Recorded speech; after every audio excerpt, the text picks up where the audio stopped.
Pemirsa, tim pemenangan nasional Ganjar Mahfud menggelar rapat internal di markas TPN Menara High-End Kebon Siri, Jakarta Pusat. Dalam rapat ini, TPN Ganjar Mahfud berencana untuk membentuk tim hukum untuk mengawal hasil pemilu.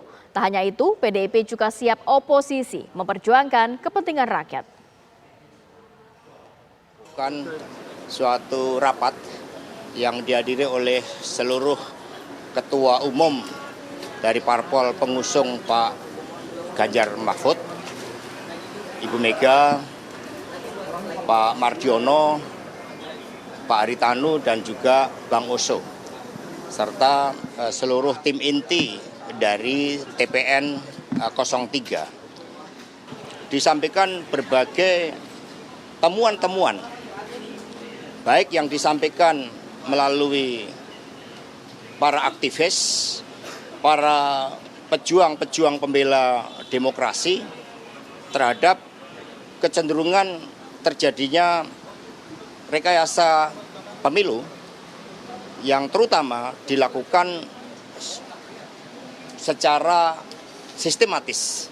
Di dalam konstitusi kita bukan sistem parlementer, tidak ada istilah oposisi. Dari pengalaman PD Perjuangan 2004-2009, posisi saat itu 2004-2009 adalah berada di luar pemerintah. Ini adalah sistem pemerintahan yang kita bangun. Di luar pemerintah artinya ketika ada kebijakan-kebijakan yang pro rakyat, membangun kemampuan bangsa ini secara agregat, secara kolektif untuk kemajuan, didukung.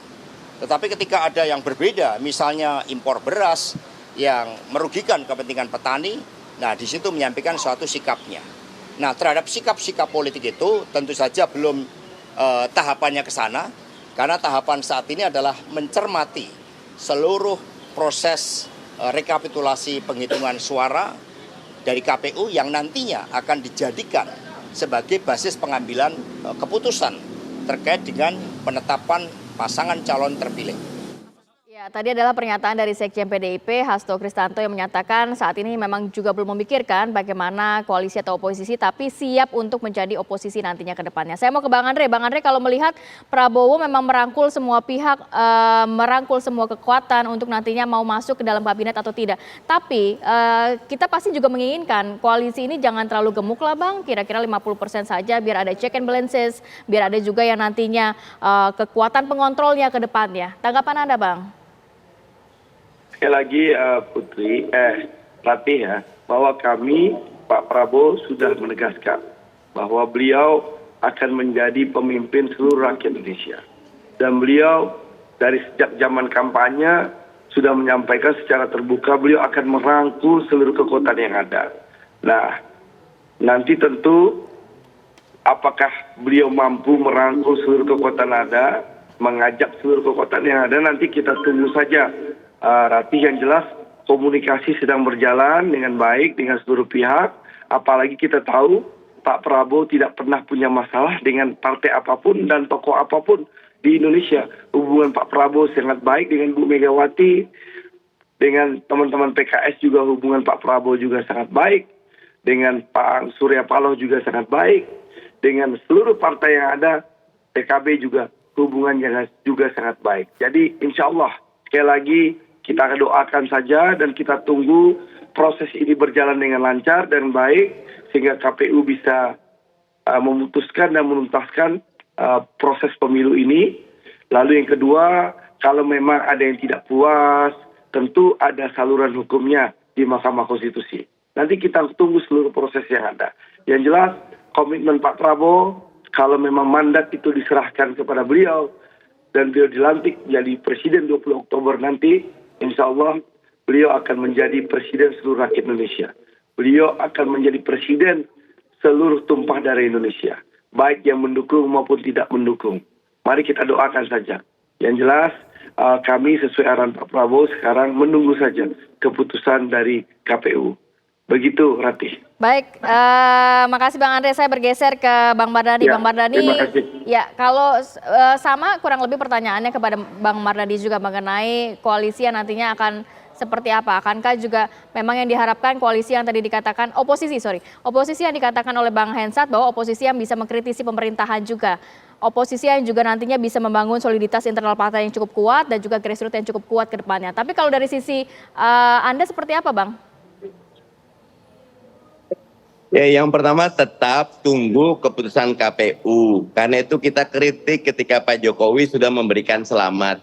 Tunggu keputusan resmi KPU. Yang kedua, buat PKS akan ditentukan oleh Majelis Syuro apakah akan berkoalisi atau beroposisi. Tapi menjadi oposisi juga sebuah pilihan untuk membangun bangsa. Menjadi oposisi sehat.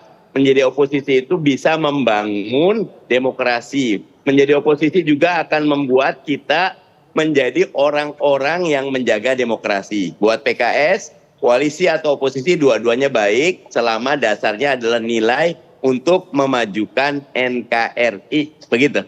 Baik, terima kasih Bang Mardhani. Singkat, Bang Ruhut. Terima kasih, Ti.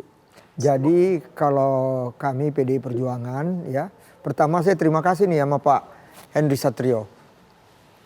Benar-benar, ya kalau orang lewat, oh Henry kader PDI Perjuangan, sangat mengetahui rumah tangga kami. Terima kasih. Apa yang dikatakan beliau itu benar. Dan tadi sekjen kami Mas Hasto Kristianto juga udah tegas mengatakan kita menunggu hasilnya. Tapi kalau ditanya ke saya pribadi, ya, saya nggak tahu kenapa saya nggak pernah jadi oposisi. Tapi kalau ini kejadian jadi oposisi, kalau kata anak Medan, kutunggu ini. Karena aku kepingin aku sekali-sekali oposisi. Udah siap nampaknya nih. Karena dulu aku ingat sekali, pantas si Andre bicara demikian, mungkin dia tahu. Saya 10 tahun 2 periode Pak SBY, saya Menko Polhukamnya partai, koordinator juru bicara.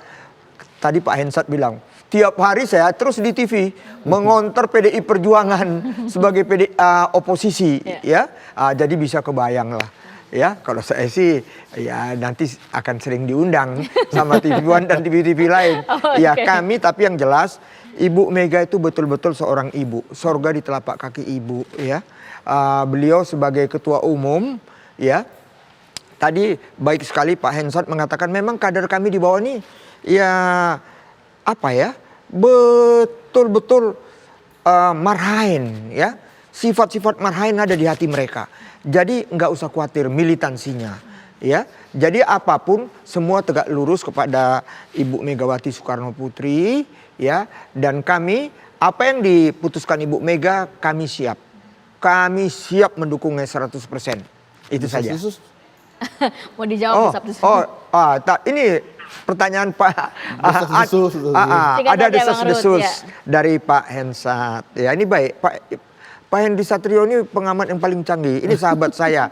Ayahnya pun sahabat saya. Lucu nih, ayahnya sahabat saya, anaknya sahabat saya. Yang saya ingin katakan begini. Ada desas-desus. Ini memang telinga Pak Hensat ini ada di mana-mana. Gimana ya kalau tahunya nanti Pak Prabowo menawarkan Pak Jokowi jadi ketua umum Gerindra, kan begitu. Kalau kami PDI Perjuangan nggak ada masalah. Kan kenapa? Kan dia sudah di luar dari kami, itu pertama. Udah itu siapa yang tidak tahu mastermind PSI? Ya, beliau presiden masih aktif loh. Di mana ada gambar PSI, Kaisang, ya, di situ ada gambar beliau loh. Ada. Jadi kami nggak usah khawatir. Karena kami dalam hal ini PDI Perjuangan seperti yang saya katakan tadi. Betul-betul karena kami tegak lurus, kader kami marhain, ya. Mereka siap semua, ya, dan militansinya tidak diragukan. Karena betul, Litbang Pendidikan Kader di Lenteng Agung itu mantap untuk kami kader-kadernya. Terima kasih. Bang Ruhut, kita Mas Hensat kalau melihat ya memang sebenarnya semua pihak juga masih menunggu bagaimana perhitungan suara dari KPU. Tapi kalau berbicara bagaimana nantinya rekonsiliasi, koalisi atau di oposisi, ini apa sih yang perlu diperhatikan baik-baik nantinya agar memang Indonesia ini semakin lebih bagus lagi ke depannya? Dua hal nih ya. Yang pertama, saya sih sebagai rakyat ya,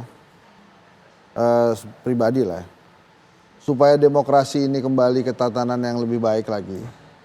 Saya sih pengennya ada kekuatan di luar pemerintahan juga. Gitu. Jadi kalau 01, 03 kemudian berkoalisi berada di luar pemerintahan, itu menurut saya akan bagus tuh jalannya 01, pemerintahan. 03 berkoalisi di luar pemerintahan Di luar justru ya. pemerintahan misalnya itu terjadi, itu akan bagus buat penyelenggara negara, buat demokrasi karena ada check and balance yang sama-sama kuat, gitu ya. Tapi kalau kemudian ternyata skemanya berbeda ya nggak apa-apa. Tapi kan yang jelas kalau dari hasil quick count ya, nampaknya Mbak Puan ini berpeluang sebagai ketua DPR lagi kan? Kan aturannya gitu kan? Kalau pemenang pemilu jadi ketua DPR. Ini kalau kita lihat ketua DPR Mbak Puan, wakilnya ya ada Gerindra, ada Golkar, ada PKB ya, ada PKS juga mungkin nih. Nah ini yang menarik gitu. Nah, apakah kemudian sebagai pemenang pemilu, ketua DPR gitu, dia akan PDI Perjuangan akan menempatkan diri di luar pemerintahan. Kalau itu terjadi rame nih, bukan rame, seru dan bagus menurut saya karena akhirnya DPR-nya punya fungsi kan. Ketua umumnya adalah partai pemenang pemilu, Mbak Puan gitu ya. Nggak ada tapinya. Ini oke banget gitu. Jadi silakan nanti yang berada di pemerintahan itu bekerja, sementara DPR bisa saja menjalankan fungsi yang lebih baik lagi dibandingkan DPR hari ini gitu. Nah itu menurut saya bagus tuh buat pemerintahan.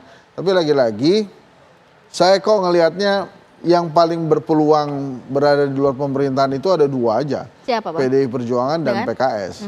Gitu ya. Karena dua-duanya sudah teruji berada di luar pemerintahan. Sudah cukup lama dan ya menjadi bahkan oposisi. Akar rumputnya makin solid gitu. Nah, kita lihat aja Ratih. Tapi kalau saya ditanya Ratih, ya pengennya sih ada yang di luar pemerintahan kuat gitu. Apalagi mungkin nanti ketua DPR-nya Mbak Puan lagi karena PDI Perjuangannya menang pemilu. Oke, yang pasti kita juga sama-sama masih menantikan bagaimana hasil perhitungan suara dari KPU. Terima kasih banyak Bang Hendy Satrio, Bang Ruhut, kemudian juga Bang Mardhani, dan juga Bang Andre. Terima kasih banyak sudah berbagi informasi dan waktunya pada pagi hari ini. Sehat selalu. Assalamualaikum. Salam. Oke, kita juga akan kembali melanjutkan Presiden Pilihan Rakyat dan juga informasi lainnya sesaat lagi. Tetap bersama kami.